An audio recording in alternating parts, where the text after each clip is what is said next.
What's up, nerds? Welcome back to the booth here. It's time for some standard at Pro Tour Guilds of Ravnica. You're in the loving arms of Riley Knight, and with me, of course, Paul Cheon. The hype train is about to leave the station. Validate your tickets, my friends. It's time to head down to the feature match area for the next round of action here at Pro Tour Guilds of Ravnica.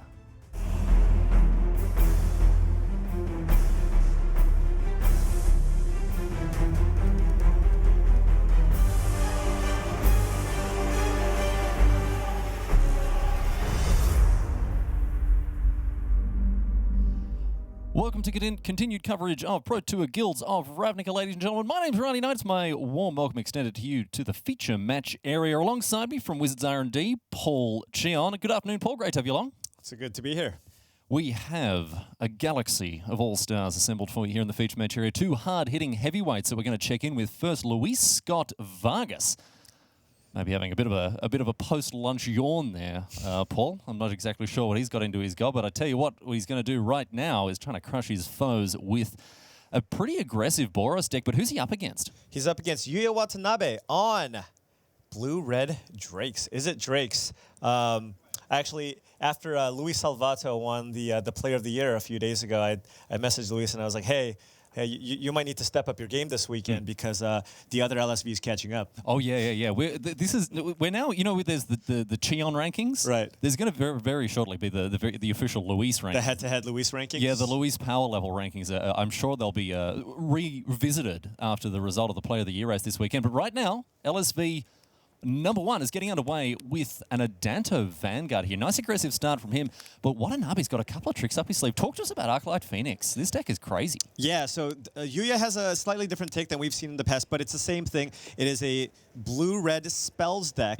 that basically it looks to put a bunch of Arclight Phoenixes into its graveyard with the combination of Chart of Course, the Spellback on Radical Idea, and Discovery Dispersal. Sometimes you can surveil Arclight Phoenixes into the graveyard, play 3 spells in one turn, and bring them all back in one turn. And you know, one thing that Yuuya Watanabe, one innovation that he has in his deck, is playing the full 4 copies of Goblin Electromancer to get that cost reduction, so that cards like Radical Idea, Chart of Course, and Discovery Dispersal will be 1 mana cheaper. And we saw a little bit of this at previous GPs. GP Lil that was covered a couple of weeks ago. Paul featured Anna Huschenbeth, the rising German star, in the top 8 with a very heavy build, a Goblin Electromancer heavy build, a lot of 2-drops like Discovery Dispersal, like Radical Idea.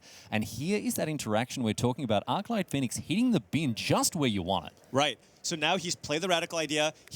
He's now cast a spell back, so he just needs to play 1 more spell to get that Arclight Phoenix onto the battlefield. And currently, Yuuya wants to basically just try to outrace Luis, as Blue-Red doesn't really have a great way to deal with Adanto Vanguard that's on the battlefield. Well, it's going to be able to deal with this Banalish Marshal. No worries at all. Lava Coil is the 3rd spell cast this turn for just 1 mana, thanks to Goblin Electromancer. And let's get busy, says the Japanese superstar, in for 5, just like that.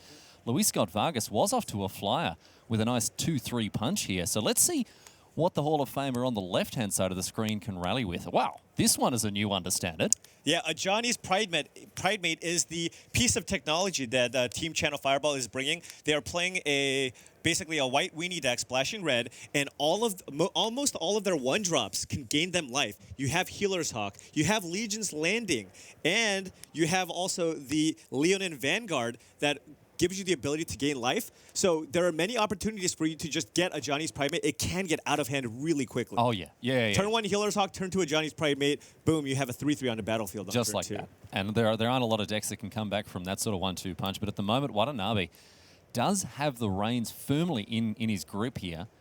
And you can see that, I bet he's put in the reps with this deck. He's got his graveyard divided up, instants and sorceries down the bottom, everything else up top.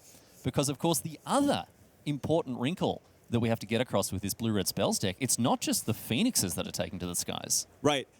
You know, I think the most important card are the Arclight Phoenixes. However, there are multiple different Drakes, if you will, in the deck. You have both Enigma Drake and Crackling Drake, as this deck is capable of filling its graveyard extremely quickly. One thing to note in this version of the Is It Drakes that Yuuya Watanabe is playing is he's not playing all of the 1-mana cantrips. You know, we have many versions that have played both Crash Through and Warlord's Fury as ways to get that Arclight Phoenix into play. But instead, Yuuya taking a slightly slower approach with Radical Idea rather, and using the cost reduction from Goblin Electromancer to be able to string together multiple spells. Here's another spell being strung together here, Paul, with an Opt joining that Radical Idea. And I have to say, I really like the Goblin Electromancer plan a lot more than the Warlord's Fury and Crash Through plan. I talked to Eduardo Sajgalik, our coverage colleague, who made a top 8 appearance with this deck, playing all 12 one-drop cantrips. Right. And he was talking about the power of, of just being in the abstract, being able to cast your cantrips for 1 mana. But Goblin Electromancer allows you to play real spells. Right.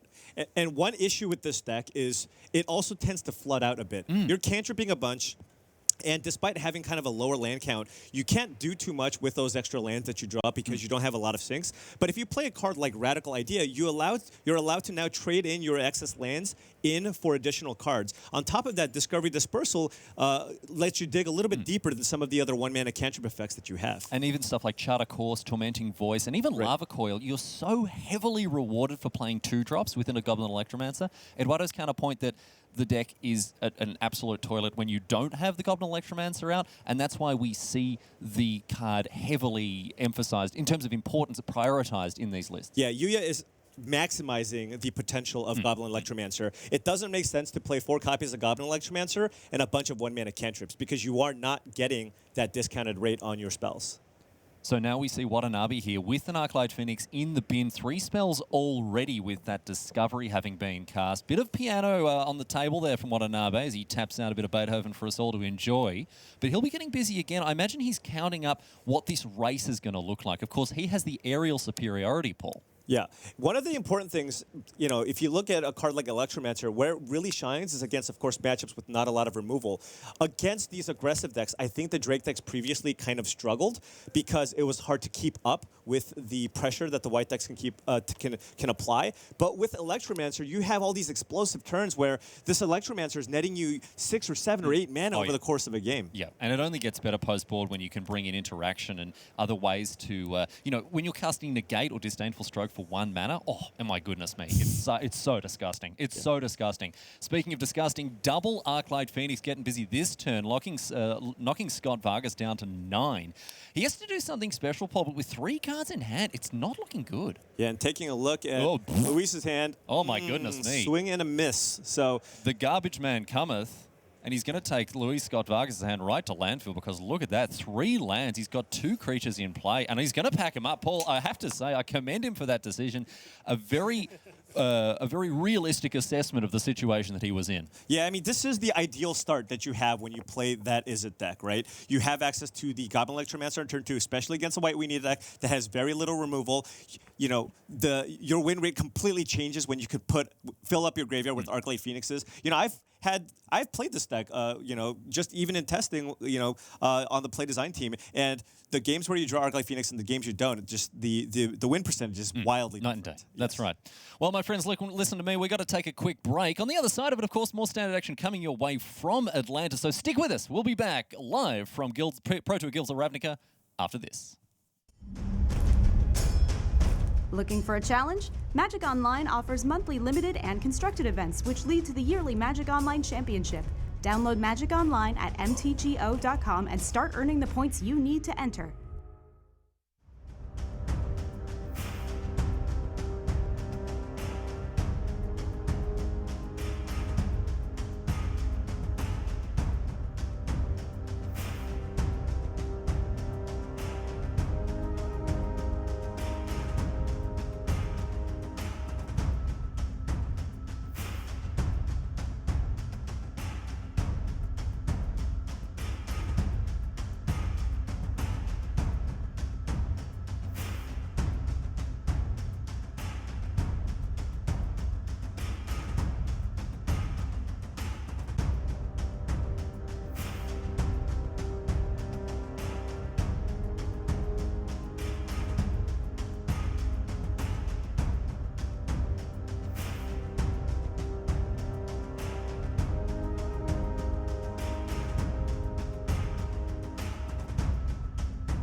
And welcome back to the feature match area here at Pro Tour Guilds of Ravnica, coming to you live from Atlanta, Georgia in the United States of America. My name's Riley Knight, joined by Paul Chan from Wizards R&D. Paul, we've just seen Luis Scott-Vargas go down to Yuuya Watanabe in game number 1. You can see there, Scott-Vargas, after having put the finishing touches on his sideboard, is ready to contest game 2. Does the matchup change too much post-board here with what they can... what both players can bring in, take out? Yeah, I think a lot of what Luis might do could also depend on whether or not he's on the play or draw. But, you know, it's possible that on the play you just want to kind of race Yuuya as much as you can, kind of just keep it as aggressive as possible, which, I mean, that is currently the setup of his current main deck. He does have options. He does have a couple of extra Conclave Tribunals in his sideboard. I imagine he's going to bring those in. Exile and removal effects are extremely powerful against this style of deck, and he still needs to find ways to get those Drakes off the board as well. Another card you mentioned might be coming in out of the board for Scott-Vargas is Aurelia, Exemplar of Justice. We see it in Scott-Vargas's opening hand. That card is nice and resilient against the aerial plan of opposing Arclight Phoenixes. Yeah, absolutely. It doesn't maybe do a good job of blocking the Drakes. However, it does do a good job of brick walling the Arclight Phoenixes. On top of that, it dodges the removal spell that Yuuya has in Lava Coil to deal with a lot of the creatures that Luis might have. Mighty start here for Scott-Vargas with a Healer's Hawk. Is it Pridemate time? Here. And Pridemate as well. So this means that, so unfortunate. Gotta have the answer. It looks like Luis Scott-Vargas needed to bring an umbrella today because Watanabe certainly raining on his parade as we see the Johnny's Pridemate hit the bin thanks to that shock. But the Healer's Hawk remains uncontested. I'm very surprised by how much of a constructed impact this card has had. Oh, yeah, absolutely. Especially in this field where there's a lot of aggressive mirrors. Healer's Hawk just does a ton of work in just trying to help break serve and also just race other aggressive decks. We've seen people play... There's a ton of options right now, actually. If you are looking to play an aggressive white strategy, there's like 16 different one-drops you can choose from. And, you know, CFB opting to go for the Healer's Hawk to kind of synergize with the Ajani's Pridemate that they can play on turn 2. So now, Watanabe, after cycling away an opt here, we'll see what's on the menu for his third turn, an Enigma Drake in hand, in addition to a couple of other options, although none that can really come down this turn. You don't really want to be hard casting an Arclight Phoenix anyway. Yeah, but Yuuya kind of... too many spells, too many creatures in hand. I mean, the Enigma Drake does do a pretty good job of blocking. Luis cannot attack with that Healer's Hawk as the Enigma Drake is currently sitting at 2/4, but... it is brick walling.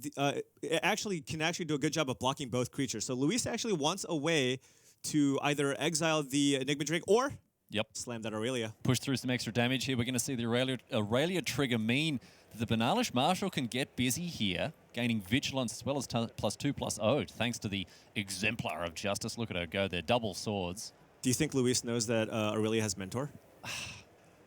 Maybe. We have seen... I'm not going to name names, Paul, but we have seen high-level players forget about some of the text on this card throughout the weekend. Let's hope that has certainly come to an end right here and right now. Yeah, not as explosive of start for Yuuya Watanabe here. No. Didn't have that Electromancer on 2, didn't have the Lava Coils, and that is kind of sometimes the issue with the Izzet Drakes. It's not the most consistent deck. Sometimes you'll just have a hand full of big creatures, but you're not going to have the spells to fuel them. And at the moment, I mean, we look at Watanabe's hand, and it is a bit of a clunker right now, Paul. Right. I mean, Entrancing Melody is a real nice one out of the board, especially against tokens and especially with Goblin Electromancer, but it's not doing much right now. Yeah, I mean, if he can steal a Healer's Hawk currently, so, I mean... really get him. Yeah, really send him in. Well, you know, it would pump the Enigma Drake by 1, but I think he needs to kind of get the ball rolling here with that Chart of Course and try to string together some stuff. He needs to find land. And he also does want to put that Arclight Phoenix in the air. But it looks like he's tapping 3 mana, so we're gonna see. He might be looking to steal that Healer's Hawk. None of these options seems especially good. No, we got a barrel full of mediocrity here for Watanabe to choose from. I like this. I think this is better. Right. It opens up a lot more options here for Watanabe, and of course enables the discard of that Arclight no Phoenix. land. No land, however. Oh, rough stuff here for the Japanese superstar. Currently ranked 20th in the world. No slouch at all here, but he's on a sticky wicket right now, Paul. Yeah, it's going to be really tough for him. And another thing another reason why Yuuya would not have why it would not have been good for him to steal the Healer's Hawk is that Aurelia also gives trample. If it targets a red creature, it would give the creature trample, and if it targets a white creature, it would give it vigilance. So if Aurelia just targets itself, we're looking at a 4/5 flying trampler with Mentor. And here is now a Lenin Vanguard going to power out huge, a Conclave huge Tribunal. You identified that as a key sideboard card, and it's going to actually wrap this one up because Watanabe reads the writing on the wall. LSV scrawling across it in enormous thick Sharpie letters there, and Watanabe packs it up. We talked about how Aurelia, we talked about how Conclave Tribunal were going to make an impact post-board. Scott-Vargas going a bit bigger and ultimately rewarded for it, Paul. Yeah, I think one of the most important cards that the White Weenie decks have basically have access to now is that Conclave Tribunal, because most of the core of this deck was around before the rotation of Standard, but the Tribunal is just so powerful. It gives you the ability to play multiple spells in one turn. You can go creature, creature, creature into Tribunal, and that allows you to just have these huge tempo turns where you play multiple spells. Yeah, and especially when you're playing 1-drops that are basically free with Convoke, right? If you're playing a Healer's Hawk or a Lenin Vanguard, that can then immediately, even though it has summoning sickness, can immediately be tapped for mana thanks to the Convoke ability. We're going to jump back to one of our back tables here, table D. You can see it on your screen right now for a live look-in between Shota Yasuoka and the English superstar Autumn Burchett. Burchett has represented England at the World Magic Cup last year. They had a decent run, making it to day 2. And I tell you what, a scourge of the EUGP scene. They really are, because Autumn Burchett, not someone to be messed with. Although Shota Yasuoka, Hall of Famer, superstar in his own right. So this one is certainly one for the books. Yeah, Burchett's really been crushing it, playing this black-green deck since this format has been around.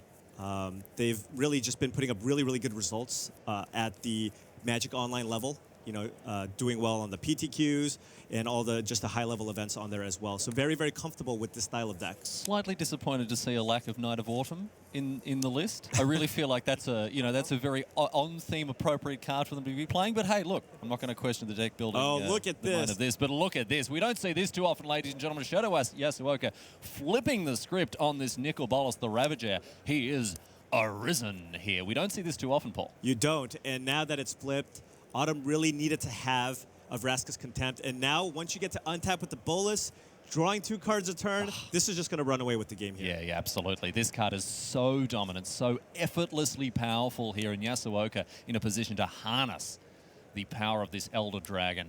And we'll see what his next move is now with a Doom Whisperer as well, pulling further and further ahead. This is not looking good for Burchett.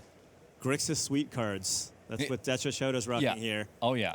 Well, Ravenous Chupacabra is a nice answer to Doom Whisperer, and this is the pitfall of Doom Whisperer. It's a huge big idiot that doesn't impact the board necessarily. It dies to Doomblade. Right. It is one of those things where you look at the body, you're like, oh my god, this thing is huge. But when you're talking about Standard, it's not limited, where everybody has access to all the best removal spells, and yes, a simple removal spell will kill it. But that being said, you know, playing against a red deck, they don't really have a good way to kill that Doom Whisperer. It's an excellent blocker and also a very, very strong win condition. Moment of craving now for Yasuoka, taking care of the Merfolk Branchwalker, but Nicol Bolas the Arisen continuing to power Yasuoka further and further into the late game, and now the Eldest Reborn as well. An on-flavor hit here, taking care of old Ravi Tubes and search for Azcanta. It's just Grixis so much card event. Every card generates Shota like 2 or 3 extra cards. And that is enough there for Burchett to scoop him up. Unfortunately for them, they've taken a loss in the feature match area, but I tell you what, there's no shame in it, because Yasuoka, they're firing on all cylinders. An uncontestable display of dominance there. Yeah, I think one of the key cards for Burchett in this matchup would be to draw the Carnage Tyrant. But in the Grixis shell, Shota actually has the answer in the Eldest Reborn. Yeah. It's a really neat and tidy deck. And look, I really hope we get the chance to have a look at what Yasuoka was working with in future rounds. And it's a powerful augury as well for fans of the Japanese Hall of Famer. Famed for his quick, decisive pace of play. With very difficult slow decks. I think it's one of those where he's got 4 different options, but he just knows the right play every time. He just knows. I wonder if his vision is just matrix vision all the time. You know what I mean? It's just ones and zeros. It's just letters and numbers all over the place for him. Anyway, we may get the chance to check in with Yasuoka in later rounds, but right now, we are back to our front table. Luis Scott-Vargas, the Hall of Famer, facing off against Yuuya Watanabe as well. The 20th ranked player in the world. A tricky mulligan decision perhaps here, but he's going to keep after going down to 6. Yeah, another slow start. He doesn't have any of the cheap cantrip effects to fill up his graveyard with spells. He does have an Enigma Drake, which is a decent blocker. He's on the play, which helps out a lot. And he has an Entrancing Melody, which could steal a 1-drop on turn 3. Bad news for Watanabe here is that Scott-Vargas' hand is an absolute blinder, Paul. Look at this. We have Legions landing into Ajani's Pridemate. He can steal this potentially. Token. Do you think he's going to steal this token? Right? What if Luis has a Johnny's Pridemate, right? Turn 2 stealing a token doesn't seem like the worst. Are we going to see an early entrancing melody for 0? We're going to, and away goes. Oh, look at this. Immediately after the Legion makes its landing, they can't even start the foundations of a Danto before they're off chasing Sirens across the edge of waterfalls. The Vampire switches sides, and Watanabe chucks a huge spanner in the works of Scott-Vargas. He's now got to find a way forward, and I don't know if he's got... If he doesn't have a third land, that's going to spell slight difficulties for him in curving out into Banalish Marshall. Right, yeah, really, Luis really wants to find that third land, but he still has options. Next turn, he can drop a Dauntless Bodyguard and play a Conclave Tribunal, because I think it's extremely likely that Yuuya drops that Enigma Drake, because if he does play the Enigma Drake, it does have 1 power because of that Entrancing Melody, and even if Luis follows this turn up with an Ajani's Pridemate, he'll at least be able to eat a Healer's Hawk in the process. So Enigma Drake comes down after that attack from Watanabe, with the Vampire having changed sides. And now Scott-Vargas, let's see if he's been able to find a land here. Doesn't look like it. Experimental Frenzy off the top, not what he wanted to see, but he's still got options. Dauntless Bodyguard. He's almost certainly going to remove that Enigma Drake by playing the Dauntless Bodyguard. And this is the power of Conclave Tribunal. This is really good stuff here from Scott-Vargas. He's able to power out a 4-drop removal spell for the princely sum of 1 total mana. And sure, it cost him an attack, but he wasn't attacking into that Enigma Drake anyway. Right, and now it's super important. Luis really desperately wants to find that third land to play that Banalish Marshall. Even if he doesn't, he can still choose to attack with all 3 creatures that he has in play and flip that Legion's land to get that third mana source. On top of that as well, there's a Ajani's Pridemate in hand, so plays for days here for Luis Scott-Vargas. But Watanabe, he's not going to let up the pressure here. That little Vampire getting across. And now a Charter Course. Let's try to fix up this clunker of a hand here, Paul. Yeah, Lava Coil would be huge. Finding an Arclight Phoenix to put in the yard would be big. There's number 1. Yep. Okay, Arclight Phoenix has been found, but a bunch of lands from Watanabe. Yuuya might actually... he doesn't actually have to discard, of course, because he attacked. But he might actually just hard cast that Arclight Phoenix. Sometimes the secret mode. Sometimes the games get a little dirty, and you just do what you got to do. Oh, yeah. Let's see what Scott-Vargas is up to now. It seems to me that it's an odd situation where the Dauntless Bodyguard is guarding a Hawk. Usually it's the other way around. This you could is have big. like a Knight with a Hawk. He drew the land. Now he can attack freely with all 3 of his creatures to flip that Legion's land. Yeah, this is huge here. Banalish Marshall opens up the avenue for some big attack for Scott-Vargas. Adanto, the first fort after some logistical struggles, has finally been assembled, and that means that we have a little Kjeldren outpost here for Scott-Vargas to take advantage of. And Watanabe, he's under the gun. Yeah, and at this point, Yuuya does have a lot of mana already, so I would imagine that he's going to look to probably trade off that Electromancer with probably the biggest creature on the board, which is that Dauntless Bodyguard. That makes good sense. I mean, we're in a position now where Watanabe isn't going to benefit from the cost reduction of the Goblin Electromancer enormously. Something very special would have to happen for him to start chaining spells together. But hey, look at this. This is a high-risk, potentially high-reward situation here for Watanabe. Let's see what he can conjure up this turn, Paul, because he needs to find something. Right. I think maybe Yuuya recognizing that the way he wins this game is by stringing together a bunch of those Charter Courses together, and in order for him to do that, he needs that Electromancer in play. But this was a huge draw. Oh, Crackling Drake is fantastic. A great way to stabilize this guy. Only a 2-4. Well, we say only a 2-4. 2-4 is fantastic on this board. Yeah, but we've seen this be a 10-4 and just steal games by itself. So let's see what Watanabe can do here to try to get himself back into this. But what's he found here, Paul? I see another Banalish Marshall in his hand. So now he can get in for... He can at least attack with the Dauntless Bodyguard. He can also attack with his other Banalish Marshall that's on the battlefield if he wants to use it to trade with the Drake, although that doesn't seem ideal. Let's see here as Scott-Vargas takes a quick pause to consider his options. In hand for him, Banalish Marshall, Ajani's Pridemate, and Experimental Frenzy. So plenty of options here for the Hall of Famer. Let's see which avenue he chooses to stroll down. Watanabe certainly on the back foot, although not out for the count just yet. We'll see how things shape up between these two titans. If I'm in Luis's spot, given that I have that experimental frenzy, trading a Benalich Marshall for a Crackling Drake might not actually be that bad because Experimental Frenzy gives you that ultimate late game. The blue-red deck, the Izzet deck, doesn't really have a whole lot of ways to deal with the resolved Experimental Frenzy. So as long as Yuuya doesn't have the counter magic for the Frenzy, then Luis can just run away with the game with that enchantment. I mean, we were chatting about this as we see Benalich Marshall hit the board. We were chatting about this in the break, Paul, the role that Experimental Frenzy plays. It is a much slower card than what this Boros deck is trying to get done, but ultimately, against a deck like Izzet Drakes that doesn't have hard answers to the enchantment, it can really punish the late game, not weakness, but I guess the frailty of the Izzet late game. Right.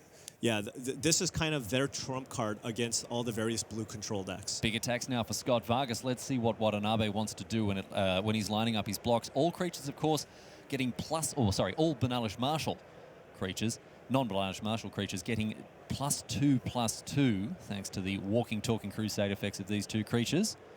So that Healer's Hawk is a 3/3, the Dauntless Bodyguard, a 4/3, the Vampire also pumping up the jam as a 3/3 lifelinker. Tricky position here for Watanabe. Yeah, and I think it's in Yuuya's best interest here to try to get that Benalich Marshall off the battlefield. The way for him to do that right now would be to block with a Crackling Drake and likely the Electromancer as well. So that would be 4 damage because currently the Marshall is a 4/4. He could also put the Crackling Drake. The thing is, the Crackling Drake by itself with only 2 spells in the graveyard can't kill anything with both the Marshalls on the battlefield.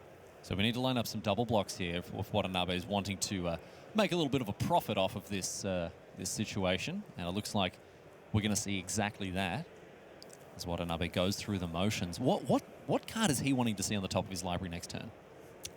It's going to be really difficult. I think he needs to probably string together multiple spells here, multiple ways to deal with the Marshall. But I think Lava Coil would be a very, very important card here. But something like Chart a Course into discarding Phoenix into Lava Coil, he might need something like that. Just absolutely live the dream. To be able to stabilize.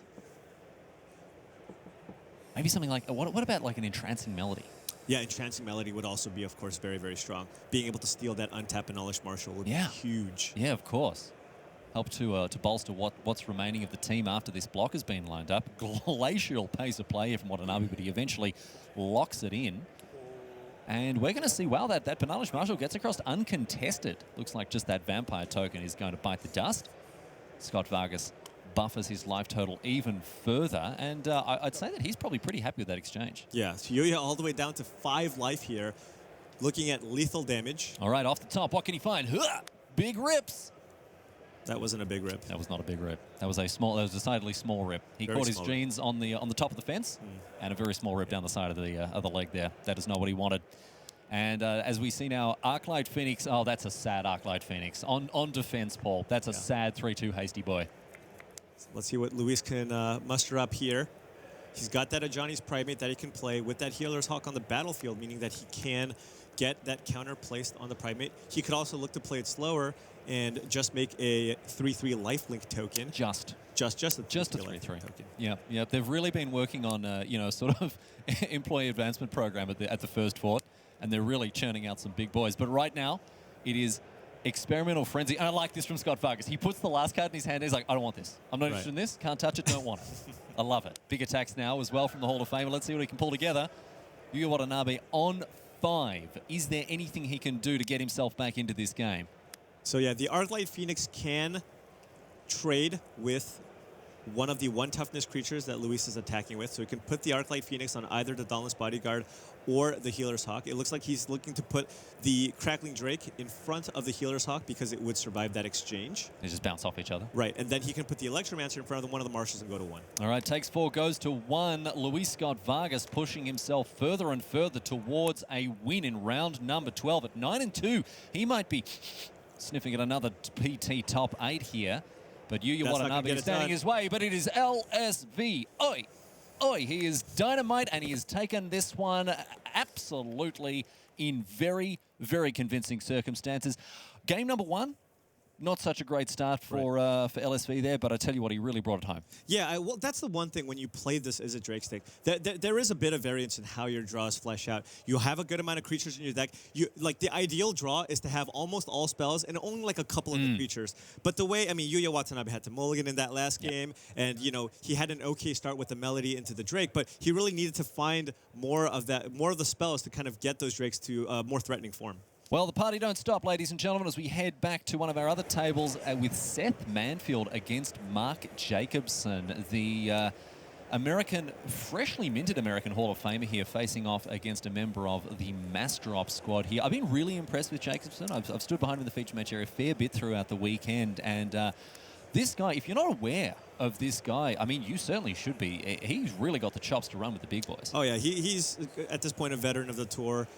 He's been kind of on the train. He's been qualified for almost every Pro Tour for the last 3 years already. So definitely a seasoned veteran, knows what's going on, and just been a consistent member, consistent contributing member of Team Mastrop. And if you haven't heard of Seth Manfield, well, I tell you what, I don't know what news stories you've been following when it comes to Magic. This guy, just inducted into the Hall of Fame, runner-up in the Player of the Year playoff on Friday, stand-up guy as well, regular content creator on tcgplayer.com, and this is a guy whose mind is just one of the most intricate and complex puzzle solvers in modern Magic. This guy's a genius. Yeah, and look at this. So Seth Manfield kind of didn't have much there. He had the ideal start, of course. Llanowar Elf is one of the better cards that you want to have against control to try to slip a Planeswalker underneath the counter magic. But Mark Jacobson did have that Dot Erasure, and he only had that one Knight of Autumn. But it looks like he drew another 3-drop here. Another Knight of Autumn as well. The Knights coming out to play, very appropriate indeed, as, of course, the Northern Hemisphere currently trapped in the autumnal hell of November, ladies and gentlemen. So it is very appropriate for Seth Manfield. But Thief of Sanity is a card that I'm very excited to see more of in Standard. Oh, and look at this. He actually found a Baffling End that he could use on a Knight of Autumn if he wants to. A couple of different options here. But Mark Jacobson, I mean, we saw Seth Manfield's hand. There wasn't a whole lot there. So if Mark Jacobson could just string together some removal spells to deal with those Knight of Autumns, this Thief of Sanity can be the card that lets him just close out the game. I'm sure if you've played Guilds of Ravnica Limited and had this card cast against you, well, it's not a happy place to be, Paul. Mine always gets dead weighted. I blame you. Yeah. Personally, I blame you. You know, that's totally fair. Yeah. That's totally fair. Yep. At this point, you can definitely. I had some part to blame for some of. You look at Thief of Sanity, you're like, you know what? People are going to lose to this, and it's going to be great. Definitely knew that was a thing. I'll sup upon their salty tears and love every moment of it, says Paul Chown, probably. But in any case, right now, it's doing the work here for Mark Jacobson. And this Dimir control deck is something that I'm hoping to see a lot more of. I'm really loving the blue-based non-Teferi. I mean, I'll play Teferi all day long, but seeing innovative lists, Grixis, Dimir, and what have you, it's exciting to see variants in these sub-archetypes. Yeah, I definitely expected people to look to play Dimir as a way to fight some of the blue-white control decks, because the combination of having cheap, efficient hand disruption in both Duress and Dot Erasure, followed up by a Thief of Sanity, is a very, very good way to close out games against the expected powerful control decks in the field. Llanowar Elves a rather anemic play here for Seth Manfield after his Knight of Autumn is met with a Vraska's Contempt. Back to Jacobson now, who is able to start to pull further and further ahead. He's got a steady stream of cards coming off of this Thief of Sanity. And in addition to that, a hand that looks reasonably well set up to contest the mid-range plan of Manfield. When I first saw Manfield start to rumble with this Selesnya deck, I was thinking, okay, here we go, Selesnya tokens, going to go wide and all that sort of stuff. But it's also a different color here for Manfield, with a much more mid-range list with big Planeswalkers, Khan and Vivian. Right. Yeah, he's actually... You know how when most people think of green mid-range decks, they kind of look to the Golgari mid-range deck, but it looks like Seth opted for the white strategy here instead. You can be a little bit more proactive with cards like History of Benalia and Adanto Vanguard. And, of course, Lyra's Dawnbringer as well, stolen by the Thief of Sanity, and Jacobson slams Baneslayer 2.0 into play. That's a huge reversal here for him. Yep, and that's it. Manfield has nothing else to do other than extend the hand hoist by his own petard there, Paul. And Jacobson improves to 9-3. he's well and truly in the conversation for top 8. He's got to keep it together. Yeah, you know what I really wanted to see from Seth Manfield there? I wanted to see him play Tristani. Oh, yeah. Because Tristani has a little bit of text which says, at the end of your turn, return all permanents back to their owner's control. So all those creatures stolen by Thief of Sanity, you get back. They go. They run right back. They run right back, Paul. But no, unfortunately, no dice there for Manfield. That is just going to be about that for our 12th round coverage here at Pro Tour Guilds of Ravnica. Of course, we have got a long road to the top here with the cut to the top 8 being made at the end of today's proceedings, and we're going to bring you all the action live from Atlanta in the coming hours. So stick with us, my friends. We've got to go to another break, but after this, of course, we'll be back live from Pro Tour Guilds of Ravnica. We'll see you then.